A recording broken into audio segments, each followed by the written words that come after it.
एक शहर में क्षितिज अपने अम्मी अब्बू के साथ रहता है। क्षितिज के वालिद एक बड़े कारोबारी हैं और वो सोसाइटी में रहते हैं। उसी सोसाइटी के पीछे झुग्गी झोपड़ी में राहुल और परी दो बहन भाई आकर अपने वालिद के साथ रहने लगते हैं। राहुल के वालिद रिक्शा चलाते हैं और वो बहुत मुश्किल से 2 वक्त की रोटी का इंतजाम कर पाते हैं। राहुल के वालिद सुबह रिक्शा लेकर जाते हैं और राहुल अपनी बहन परी के साथ घूमने निकल जाता है। वो दोनों रास्ते में भटक रहे हैं, तभी उन्हें घर आते हुए क्षितिज दिखाई देता है। क्षितिज के पास अच्छे कपड़े और एक अच्छी साइकिल भी है। वो दोनों उसे हैरत से देखते हैं। क्षितिज अपनी तेज साइकिल से राहुल को टक्कर मार देता है। ए, तूने मेरे भाई को टक्कर क्यों मारी?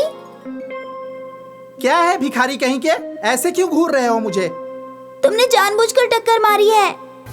रहने दो परी, कोई बात नहीं। फटे कपड़े में हो और नाम है परी। तुम्हारी हिम्मत कैसे हुई मुझसे बात करने की? माफ कर दीजिए भाईजान, ये मेरी छोटी बहन है, कुछ भी बोलती है। भैया तुम इससे मुंह मत लगाओ। चलो परी, अब घर चलते हैं।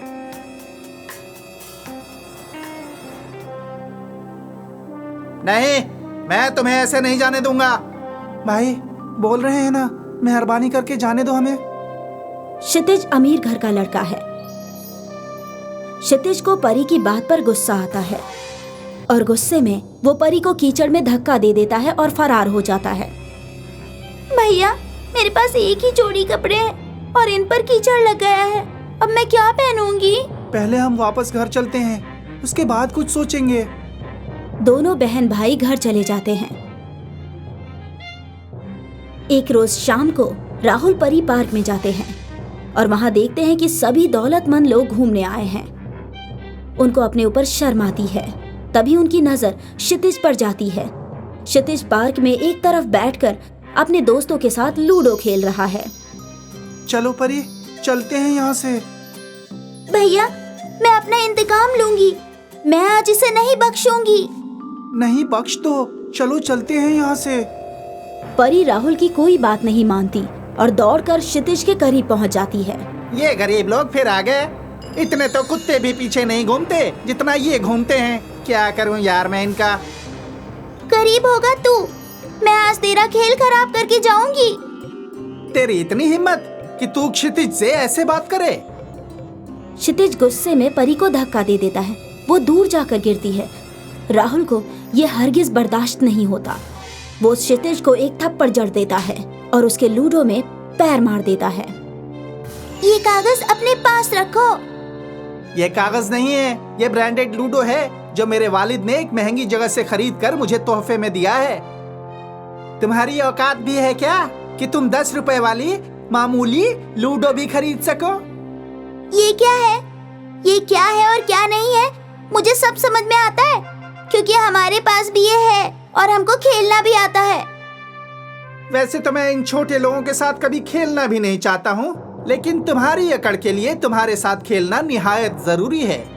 तुम कल इसी समय अपना लूडो लेकर आ जाना और फिर साथ में खेलेंगे।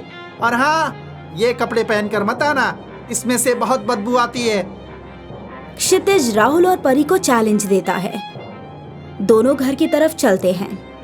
भैया शाम को अब्बू से लूडो मंगा लेंगे, तुम फिक्र मत करो। हाँ वो मांग लेंगे, लेकिन खेलना कैसे सीखेंगे और हम कैसे उससे जीतेंगे? वो तो रोज ही ये खेलता है। और भैया नए कपड़ों का इंतजाम कैसे होगा? दोनों इन्हीं फिक्र में घिरे हुए रहते हैं। रास्ते में ही सो जाते हैं। जब दोनों की आंख खुलती है तो वो देखते हैं कि दोनों के पास नए कपड़े हैं और एक जादुई लूडो है। भैया ये कैसे हुआ? मैं अभी भी ख्वाब देख रही हूँ क्या? ये नए कपड़े और ये लूडो? हाँ बहन, मुझे भी कुछ समझ में नहीं आ रहा है। देखो बच्चों, मैं एक पोशीदा ताकत हूँ। मैंने तुमको एक जादुई लूडो दी है जिससे तुम हमेशा ही जीतोगे और जितनी बार भी खेलोगे उतनी बार कोई नई ख्वाहिश तुम लूडो से अपने लिए मांग सकते हो। ये यकीनन पूरा करेगी। दोनों बहन भाई अगले दिन का इंतजार नहीं करते और तुरंत ही क्षितिज के पास पहुंच जाते हैं। नए कपड़े देखकर क्षितिज भी हैरान हो जाता है। लग रहा है तुम दोनों कहीं से चोरी करके लाए हो। चलो खेल कर देखते हैं। क्षितिज बार बार खेलने की कोशिश करता है, लेकिन वो बार बार हार जाता है। दोनों बहन भाई लूडो लेकर घर आ जाते हैं और फिर उससे सोने के सिक्के गिरने लगते हैं।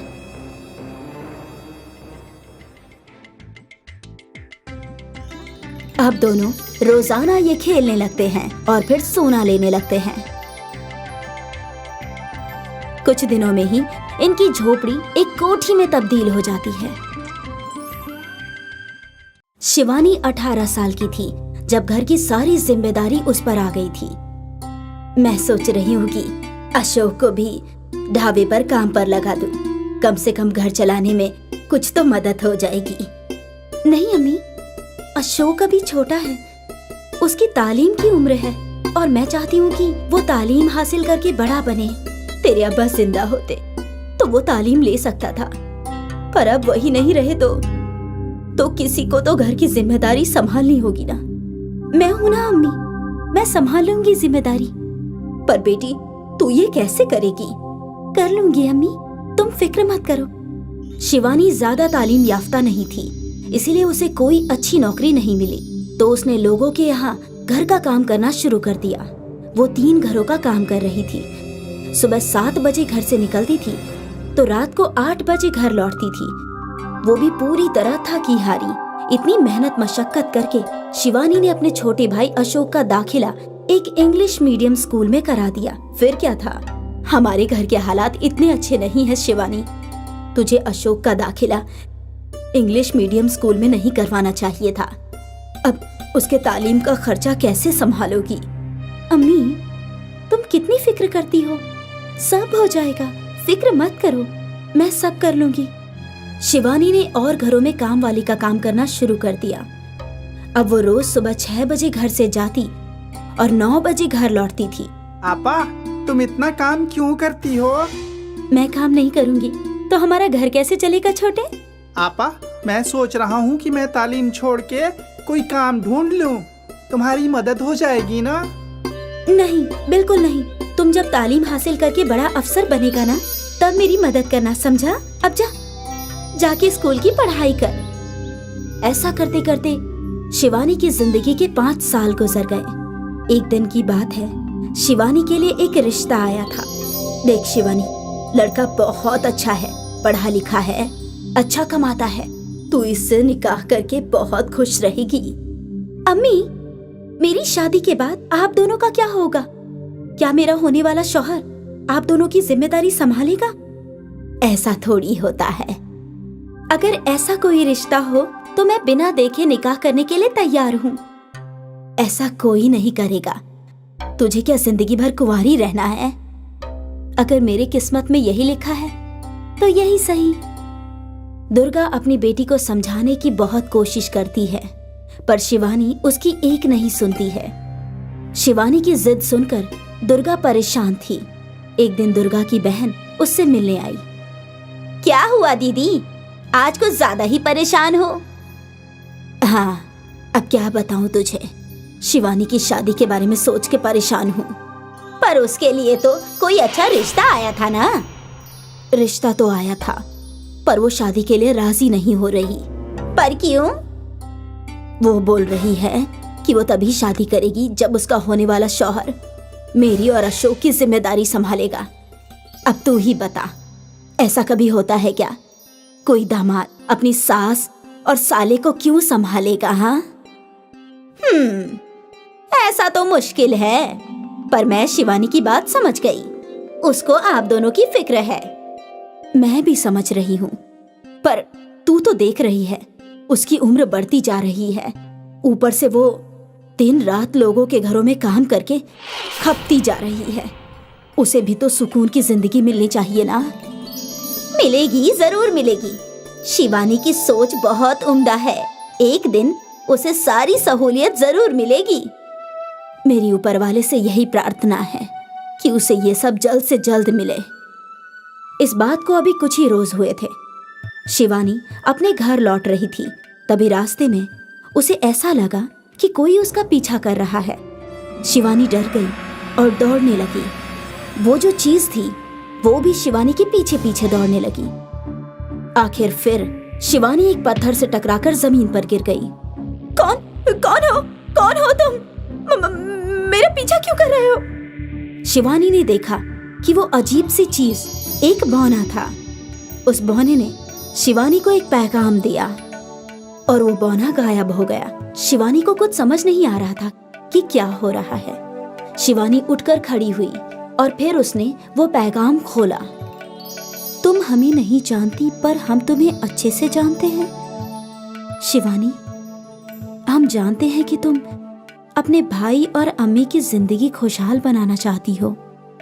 हम तुम्हारी मदद कर सकते हैं पर बदले में तुम्हें हमारा एक काम करना होगा।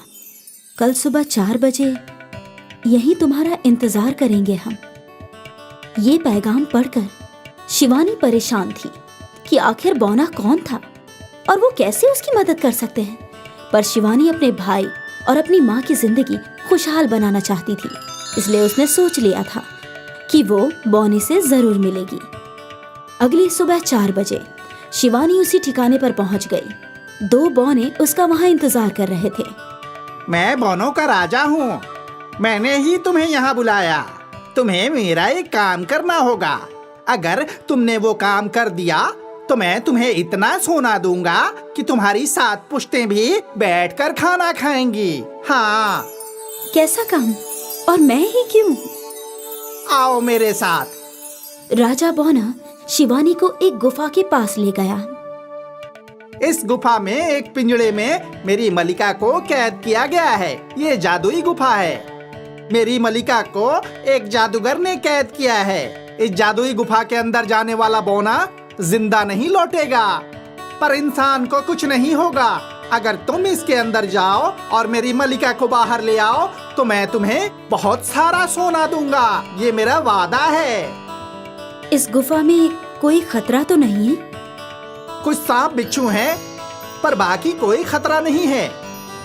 सांप बिच्छू सुनकर शिवानी सोच में डूब गई।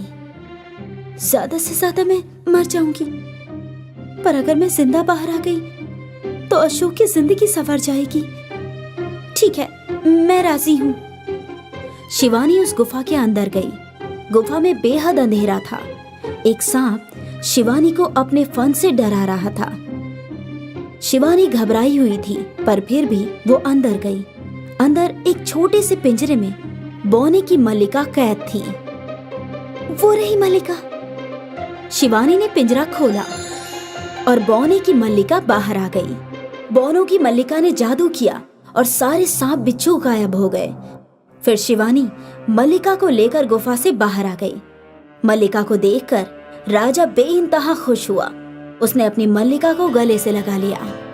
बहुत अच्छे शिवानी, ये रहा तुम्हारा इनाम। राजा ने जादू से सोने के सिक्कों से भरी 2 बड़ी पोटली शिवानी के सामने रख दी। मुझे तुमसे बस एक ही सवाल करना है। जी पूछिए। तुमने अपने जान की परवाह क्यों नहीं की थी? क्योंकि मैं पूरे वक्त अशोक की बेहतर जिंदगी का ख्वाब देखा करती हूँ। अशोक की दुनिया की हर खुशी मिले, बस यही मेरी जिंदगी का मकसद है। मैंने तुमसे अच्छी बहन जिंदगी में नहीं देखी। शिवानी जी, आप हमेशा खुश रहो। बौने वहां से गायब हो गए। बौनों के दिए हुए सिक्कों से शिवानी और उसका परिवार दौलतमंद हो गया। उनके पास सारी सुख सुविधाएं आ गईं। और फिर 1 साल बाद शिवानी की शादी हो गई। दुर्गा का ख्वाब पूरा हुआ और सब कुछ सही हो गया। इस गरीब बहन का प्यार ही वजह था कि आज सब कुछ सही था। कहते हैं ना, अंत भला तो सब भला।